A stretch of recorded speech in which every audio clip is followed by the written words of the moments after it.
ஏன்னா அந்த கைதை நான் வரவேற்கிறேன். ஏன்னா அவர் மிகவும் கொச்சையாக மக்களால் தேர்ந்தெடுக்கப்பட்ட மாண்புமிகு தமிழ்நாட்டின் முதலமைச்சர் அவர்களை குறித்து ஆபாசமாக பேசியிருக்கிறார். திரு உதயநிதி ஸ்டாலின் அவர்கள் பேசியது சரியா தவறா, அதுக்கு அவங்க பதில் சொல்லுங்க. எங்க நியூஸையும் கொஞ்சம் பார்க்க சொல்லுங்க. எங்க கட்சி நடவடிக்கையும் கொஞ்சம் பார்க்க சொன்னாதான் அவங்களுக்கு தெரியும்.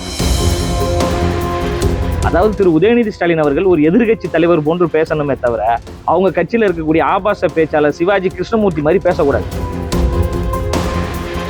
அதனால அம்மையார் பிரேமலதா விஜயகாந்த் அவர்கள் இந்நேரத்துக்கு உதயநிதி ஸ்டாலின் அவர்களை கண்டித்து பேசியிருக்கணும். துணை முதலமைச்சரா இருந்தவர் தற்போது எதிர்கட்சி தலைவர் கைது செய்யப்பட்டிருக்காரு. அந்த கைதை எப்படி பாக்குறீங்க? அந்த கைதை நான் வரவேற்கிறேன். ஏன்னா எதிர்கட்சி தலைவராக இருக்கக்கூடிய மாண்புமிகு திரு உதயநிதி ஸ்டாலின் அவர்கள் பேசிய பேச்சு என்பது தமிழ்நாடு மட்டுமல்லாமல் இந்தியா முழுவதும் வலுவான கண்டனங்கள் எழுந்திருக்கிறது, வலுவான எதிர்ப்புகள் எழுந்திருக்கிறது. காரணம் என்னன்னா, அவர் மிகவும் கொச்சையாக மக்களால் தேர்ந்தெடுக்கப்பட்ட மாண்புமிகு தமிழ்நாட்டின் முதலமைச்சர் அவர்களை குறித்து ஆபாசமாக பேசியிருக்கிறார். அதனால கைது நடவடிக்கையில் ஈடுபட்டிருக்காங்க. இந்த கைது என்பது வரவேற்கக்கூடிய ஒரு கைது தான், அதுல எந்த மாற்று கருத்தும் கிடையாது. அது தேமுதிகவோட பொதுச் செயலாளர் இப்போ ஒரு கருத்து கூறும்போது, ராணிப்பேட்டையில செய்தியாளர்கள் தாக்கப்பட்டாங்க, ஆனா அது சம்பந்தமா வழக்கு பதிவு செய்யல, பட் இதுக்கு மட்டும் ரியாக்ட் பண்றாங்க, நாளைக்கு அறிக்கை இருக்கு, ஸோ இந்த நிலையில கைது செய்யப்பட்டிருக்கிறது ஒரு எப்படி? நான் அம்மையார் பிரேமலதா விஜயகாந்த் அவர்களுக்கு ஒரே ஒரு கேள்விதான். திரு உதயநிதி ஸ்டாலின் அவர்கள் பேசியது சரியா தவறா, அதுக்கு அவங்க பதில் சொல்லுங்க. எங்க கட்சி தொடர்பாக அங்கொன்றும் இங்கொன்றும் சில சம்பவங்கள் நடப்பதாக நீங்க சொல்றீங்க. அவர்கள் மீது முறையான நடவடிக்கைகள் எடுத்துக்கொண்டு தான் வராங்க. தப்பு செய்தவர்கள் கட்சியினுடைய பொறுப்பிலிருந்து நீக்கப்படுறாங்க. பலரும் வழக்கு பதிவு செய்யப்பட்ட சூழல்லாம் வந்து கொண்டுதான் இருக்கு. அதனால அம்மையார் பிரேமலதா விஜயகாந்த் அவர்கள் எங்க நியூஸையும் கொஞ்சம் பார்க்க சொல்லுங்க. எங்க கட்சி நடவடிக்கையும் கொஞ்சம் பார்க்க சொன்னாதான் அவங்களுக்கு தெரியும். அதனால அது ஒன்றும் பிரச்சனை இல்லை. உதயநிதி ஸ்டாலினுடைய அந்த கைது என்பது உண்மையிலே மனப்பூர்வமாக எல்லோரும் ஏற்றுக்கொண்டு வரவேற்கத்தான் வேணும். ஏன்னா நம்ம எதிர்கட்சி தலைவராக இருக்கிறோம், நம்ம இதுக்கு முன்னாடி ஆட்சியில் இருந்தோம், நம்ம என்ன வேணாலும் பேசலாம் அப்படின்ற அந்த ஒரு அதிகார மமதையில் இருந்தாங்கல்ல, அது யாராக இருந்தாலும் அரசும் காவல்துறையும் சட்டப்படி நடவடிக்கை எடுக்கும் என்பதற்கான ஒரு சிறந்த உதாரணமா இருக்கு. அதாவது திரு உதயநிதி ஸ்டாலின் அவர்கள் ஒரு எதிர்கட்சி தலைவர் போன்று பேசணுமே தவிர அவங்க கட்சியில் இருக்கக்கூடிய ஆபாச பேச்சாளர் சிவாஜி கிருஷ்ணமூர்த்தி மாதிரி பேசக்கூடாது.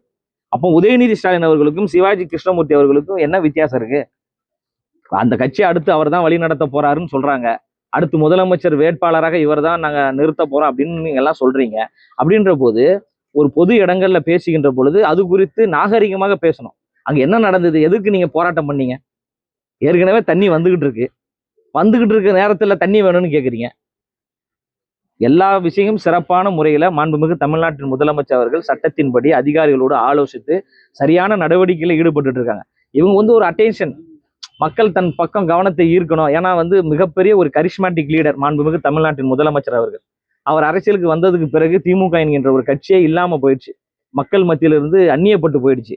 அந்த அளவுக்கு ஒரு கரிஸ்மாட்டிக் லீடர் எதிர்த்து அவங்களால அரசியல் செய்ய முடியல. அப்போ இது போன்ற ஆபாசங்களை பேசி, அவதூறுகளை பேசி, கொச்சையான வார்த்தைகளை பேசி, நானும் ஒருத்தர் இருக்கேன், உதயநிதி ஸ்டாலின் ஆகிய நானும் அரசியல தாங்க இருக்கிறேன் என்று தன் பக்கம் கவனத்தை ஈர்ப்பதற்காக இது போன்ற கொச்சையான வார்த்தைகளை அவர் பேசுறாரு.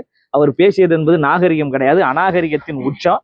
அதனால அம்மையார் பிரேமலதா விஜயகாந்த் அவர்கள் இந்நேரத்துக்கு உதயநிதி ஸ்டாலின் அவர்களை கண்டித்து பேசியிருக்கணும். தயவுசெய்து கண்டித்து பேசுங்க. அண்ணன் கேப்டன் விஜயகாந்த் அவர்கள்லாம் உயிரோடு இருந்திருந்தா முதல் நபராக உதயநிதி ஸ்டாலினை கண்டித்தது யாருன்னா கேப்டன் விஜயகாந்தா தான் இருந்திருப்பாங்க. அதனால கேப்டன் விஜயகாந்த் அவர்களிடம் இருந்த மாண்பு கொஞ்சமாவது அக்கா பிரேமலதா அவர்களுக்கு இருக்க வேண்டும் என்பது என்னுடைய ஒரு பணிவான ஒரு வேண்டுகோள். பட்ஜெட் டைம்ல அரெஸ்ட் பண்ணிருக்காங்க. சோ பட்ஜெட்ல முதல் பட்ஜெட் எதிர்ப்புகள் அதிகமா இருக்கும். பட்ஜெட் டைம்ல அரெஸ்ட்னு கிடையாதுங்க. நேத்தாங்க அவர் பேசினாரு. அவர் பேசுறது சரின்றீங்களா தவறுன்றீங்க நீங்க சொல்லுங்க. இல்ல முறையா அது வழக்கு பதிவு செய்து வழக்கு பதிவுக்கு அப்புறம் அது அரெஸ்ட் பண்ணி இல்ல எப்ப அரெஸ்ட் பண்ணணும் அப்படின்றதெல்லாம் நம்ம சொல்ல முடியாது. அது சட்டத்தின் படம் தான் நடக்குது. காவல்துறை அவங்க முறையா விசாரித்து தான் விசாரணைக்கு கூட்டிட்டு போயிருக்காங்க. அதெல்லாம் சட்டப்படி எல்லாம் நடந்து கொண்டுதான் இருக்கு. அது எல்லா அறிவிப்புகளும் நீங்க பார்க்க தானே போறீங்க டிவில. பட்ஜெட் எப்படி இருக்கும்? எல்லாம் சிறப்பா இருக்குங்க.